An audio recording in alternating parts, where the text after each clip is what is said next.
Hello दोस्तों, home science with education में आप सभी का स्वागत है। दोस्तों, जैसा कि आप सभी जानते हैं कि बहुत दिनों के बाद आपसे बातचीत करने का मौका मिल रहा है, तो आज हम लोग जो है कि क्विज स्टार्ट कर रहे हैं। आज से हमारी क्विज स्टार्ट होगा, सब्जेक्ट वाइज क्विज करेंगे। अभी ये पहला क्विज है, 10 प्रश्न का बनाया है हमने। आप लोग इसको देखिए, समझिए। अगर आपको अच्छा लगेगा तो हम जो है कंटिन्यू करेंगे, आप लोग कमेंट करिएगा। और हाँ, अपने दोस्तों को शेयर लाइक जरूर करिएगा। तो दोस्तों, हम सब्जेक्ट वाइज क्विज स्टार्ट करेंगे और प्रत्येक सब्जेक्ट का और चैप्टर वाइज प्रश्न हम लोग जो है कि सॉल्व करेंगे। प्रीवियस ईयर कुछ आए हुए प्रश्न भी इसमें होंगे और कुछ नए प्रश्न भी आपको देखने को मिलेंगे। तो आप लोग सावधानीपूर्वक सॉल्व करिए और ध्यान से देखिए और पढ़ाई करते रहिए। आप लोगों का जो है कि एलटी और टीजीटी पीजीटी की वैकेंसी अवश्य आएगी, इस बात की संभावना 90% है। 10% संभावना है कि वैकेंसी न आए, लेकिन 90% ये संभावना है कि आपकी वैकेंसी आएगी। तो आप लोग पढ़ाई करते रहिए, ये मत सोचिए कि जब वैकेंसी आएगी, नोटिफिकेशन आ जाएगा तब पढ़ाई स्टार्ट करेंगे। तो चलिए स्टार्ट करते हैं आज का पहला सवाल। आज का सवाल है पहला, पारिवारिक लक्ष्यों को प्राप्त करने के लिए डैश डैश डैश एक माध्यम है। जैसा कि आप सभी लोग जानते हैं कि ये होम मैनेजमेंट का पहला चैप्टर है। आप लोगों ने थंबनेल में देखा ही होगा, इंट्रोडक्शन क्लास है, जिसके 10 प्रश्न बनाए हैं मैंने पहले चैप्टर से। और यही प्रश्न संभावित प्रश्न के रूप में भी आप इसको मान सकते हैं। तो बताइए पहले प्रश्न का आंसर। पहले प्रश्न का आंसर होगा प्रबंध। प्रबंध मतलब क्या होता है? मैनेजमेंट। जो मैनेजमेंट है वो लक्ष्यों को प्राप्त करने के लिए एक माध्यम है। चलिए अगले सवाल की तरफ बढ़ते हैं।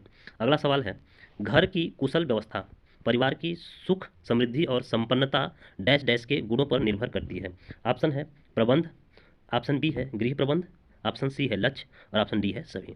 तो बच्चे किस पे निर्भर करती है? आपके गृह प्रबंध पे निर्भर करती है। तो इसका आंसर हो जाएगा आपका बी। आपका आंसर क्या हो जाएगा? इसका आंसर बी हो जाएगा कि जो घर की कुशल व्यवस्था है और सुख समृद्धि संपन्नता किस पे निर्भर करती है? आपके ऑप्शन नंबर बी, गृह प्रबंध पे निर्भर करती है। आपका आंसर हो जाएगा बी। चलिए आगे बढ़ते हैं अगले सवाल की तरफ। अगला सवाल है, एक कुशल गृहिणी में क्या आवश्यक गुण होने चाहिए? जैसा कि आप सभी लोगों को पता होना चाहिए, ये सवाल अगर आपने गृह होम मैनेजमेंट का पहला चैप्टर नहीं भी पढ़ा है तब भी सभी गृहिणियों को आना चाहिए। हमारी माताएं बहनें सभी लोग गृहिणियाँ होती ही हैं। उनके जीवन में एक ऐसा समय आता है जब उनको गृहिणी बनना ही पड़ता है। कुछ लोग होंगी और कुछ लोग बनने वाली होंगी, कुछ लोग बनेंगी। तो देखते हैं इस सवाल का जवाब सभी का सही होना चाहिए। कल्पना शक्ति बिल्कुल होनी चाहिए, कल्पना शक्ति उनके पास। मितव्ययिता, मितव्ययिता मतलब इकोनॉमिकल होना चाहिए, है ना। मितव्ययिता मतलब इकोनॉमिकल। बुद्धियुक्त होना चाहिए। और अगला है कि उपरोक्त सभी। तो कल्पना शक्ति भी होनी चाहिए उनके पास, मितव्ययी भी होना चाहिए और बुद्धिमान भी होना चाहिए। तो इस हिसाब से इसका आंसर हमारा क्या हो जाएगा? इसका आंसर हो जाएगा हमारा डी। इसका आंसर क्या हो जाएगा? डी, उपरोक्त सभी। चलिए अगला सवाल देखते हैं। अगला सवाल क्या कह रहा है, गृह प्रबंध एक ऐसी प्रक्रिया है जिसमें ऑप्शन ए परिवार के सभी सदस्यों के अलग अलग कार्य करने पर बल दिया जाता है, ऑप्शन बी केवल एक सदस्य के कार्य करने पर बल दिया जाता है, ऑप्शन सी कह रहा है परिवार के सभी सदस्यों के एक साथ कार्य करने पर बल दिया जाता है, और ऑप्शन डी कह रहा है सभी कथन सत्य है। तो गृह प्रबंध एक ऐसी प्रक्रिया है बच्चों जिसमें परिवार के सभी सदस्यों के एक साथ कार्य करने पर बल दिया जाता है। तो आपका ऑप्शन यहाँ पे क्या सही हो जाएगा? आपका ऑप्शन सी सही हो जाएगा। चलिए अगले सवाल की तरफ बढ़ते हैं। अगला सवाल हमारा हमारा कहता है, गृह प्रबंध का महत्व या उद्देश्य नहीं है। देखिए सवाल हल करते समय बिल्कुल आप लोगों को ध्यान देना है कि सवाल में नहीं जहाँ लिखा है उसको अंडरलाइन कर देना है सवाल पढ़ते समय ही, ताकि आपका ध्यान बार बार वहाँ जाए। तो गृह प्रबंध का महत्व या उद्देश्य नहीं है, ऑप्शन ए कह रहा है सीमित आय से अधिक आवश्यकताएं पूरी करना। ये है ना, बिल्कुल है भाई। आय हमारी सीमित होके, सीमित आय भी हमारी ज़्यादा से ज़्यादा आवश्यकताओं को पूरी सके, यही हमारा गृह प्रबंध है। ऑप्शन बी कह रहा है पारिवारिक स्तर को बनाए रखना। बिल्कुल, एक स्तर को बना के रखना भी हमारा जो है कि गृह प्रबंध का उद्देश्य है।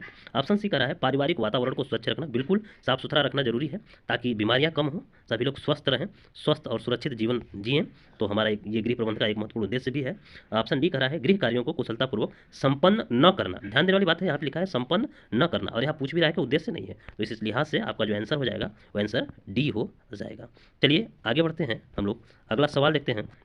अगला सवाल हमारा है, गृह प्रबंधक के गुण नहीं है। अब ये पूछ रहा है, अभी तक हम लोग गृह प्रबंधन या गृह प्रबंध पढ़ रहे थे, अभी सवाल पूछा है गृह प्रबंधक। जो प्रबंधक है, जैसे मतलब मुखिया है जो घर का मैनेजमेंट देख रहा है, प्रबंधक है जो हेड है, उसके क्या गुण नहीं है इसकी बात कर रहा है। तो मानव स्वभाव को समझना है, बिल्कुल है, सभी के स्वभाव को समझेंगे तभी हम किसी उचित निर्णय पे पहुंचेंगे। ऑप्शन बी सहनशीलता, बिल्कुल सहनशील होना बहुत जरूरी है। और ऑप्शन सी हमारा है, ऑप्शन सी हमारा हो जाएगा घृणा, और ऑप्शन डी कल्पना शक्ति। तो कल्पना शक्ति भी होना चाहिए लेकिन घृणा नहीं होना चाहिए, मतलब घृणित नहीं होना चाहिए, गुस्सैल नहीं होना चाहिए ना। तो इसका ऑप्शन क्या हो जाएगा? इसका आंसर आपका हो जाएगा सी। इसका आंसर क्या हो जाएगा? सी हो जाएगा, घृणा नहीं होना चाहिए। चलिए अगले सवाल की तरफ बढ़ते हैं और देखते हैं अगला सवाल क्या कह रहा है, गृह व्यवस्था कैसी प्रक्रिया है?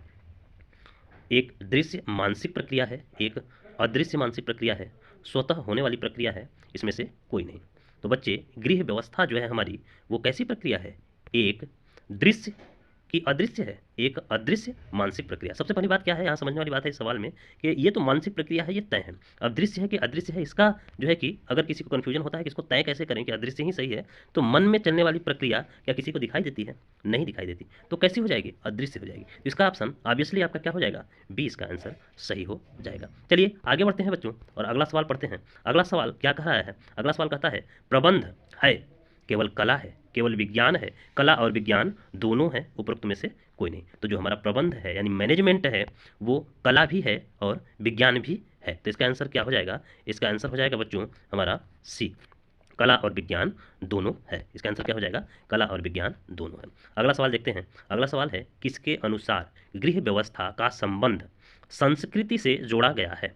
ये अलग अलग साइंटिस्टों के, अलग अलग वैज्ञानिकों ने गृह व्यवस्था की अपनी अलग अलग परिभाषा और अपने विचार दिए हैं, जिनमें एक साइंटिस्ट ने कहा है कि जो हमारी गृह व्यवस्था है उसका संबंध संस्कृति से जोड़ के बताया है। तो ये ऑप्शन बताइए आप लोग, इसको बहुत ध्यान से जो पढ़ा होगा बच्चा, डिटेल में पढ़ा होगा गृह व्यवस्था की परिभाषा, वही बच्चा इस सवाल को हल करेगा। Irene Oppenheim, Good Johnson, Grass and Crandall, Nickel and Darcy, ये किसने कहा है? ये कहा है इरीन आपन हीम का ये कथन। इरीन आपन हीम ने अपनी परिभाषा में कहा है गृह व्यवस्था का संबंध संस्कृति से जोड़ा गया है। आगे बढ़ेंगे अगले सवाल की तरफ। अगला सवाल देखते हैं क्या कह रहा है। गृह प्रबंधन है, गृह प्रबंधन क्या है? कार्य को पूर्ण करना, स्रोतों को इस प्रकार उपयोग करना कि लक्ष्य की प्राप्ति हो, घर का रखरखाव, घर का रखरखाव स्फूर्ति से करना। तो बच्चों इन सभी ऑप्शन में सबसे सटीक जो ऑप्शन होगा वो हो जाएगा ऑप्शन बी। इसका आंसर स्रोतों को इस प्रकार उपयोग करना कि लक्ष्य की प्राप्ति हो सके। तो बस इतना ही आज इंट्रोडक्शन क्लास में 10 प्रश्न बने हैं बच्चे। इस 10 प्रश्न से आप जो है कि अपना मूल्यांकन करिए और हमें बताइए कि आपको ये वीडियो कैसा लगा। अगर आपको अच्छा लगेगा तो हम इसको कंटिन्यू करेंगे। चलिए मिलते हैं, तब तक धन्यवाद।